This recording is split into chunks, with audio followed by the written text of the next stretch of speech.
ሰላም ጤና ይስጥልን ውድ ቻናላችን ቤተሰቦች፣ ዛሬም በአዲስ ቪዲዮ ተመልሰናል። በዛሬ ቪዲዮ የምናየው አሞስ ፎር ዌስት አንድ ፍሪኩዌንሲ ተመልሷል ማለት ነው። እዛው በአሞስ ላይ ግን ያው ካቨሬጅ የለውም። ምናልባት ይሄ እንደ ቴስት ይመስለኛል ወደ አዲሱ ሳተላይት ማለት የበፊቱ ሳተላይት ፌል እንዳደረገና አዲስ ሳተላይት ላውንች እንዳደረጉ ነው እንግዲህ ያለኝ መረጃ ማለት ነው። ምናልባት ይሄ የቴስት እንትን ይሆናል ማለት ነው፣ ፍሪኩዌንሲ ይሆናል። ኳሊቲውም እንደምትል ዝቅ ያለ ነው።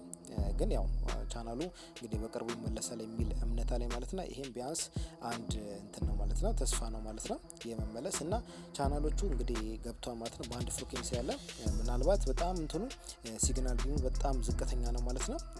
በማፕ ላይ ስናየው የራሱ ድረገጽ ላይ ገብተን ስናየው በጣም ዝቅተኛ ነው። ምናልባት ግን ያው የሙከራ ይመስለኛል። ያው ከተስተካከለ አሪፍ ነገር እንደሚመጣ ተስፋ አደርጋለሁ ማለት ነው። ሜቢ ይሄን ቪዲዮ ሰራውላችሁ እንግዲህ አሞስ ተስፋ እንዳለው እሱን ለመንገርና ይሄ ፍሪኩዌንሲ ነው አሁን ማስቀመጥላችሁ ፍሪኩዌንሲ ምናልባት ሞከራችሁት ከገባላችሁ ኢትዮ ሼር ሰርቨር ካለ በሱ ይከፍታልና በሱም እንድትሞክሩት ነው።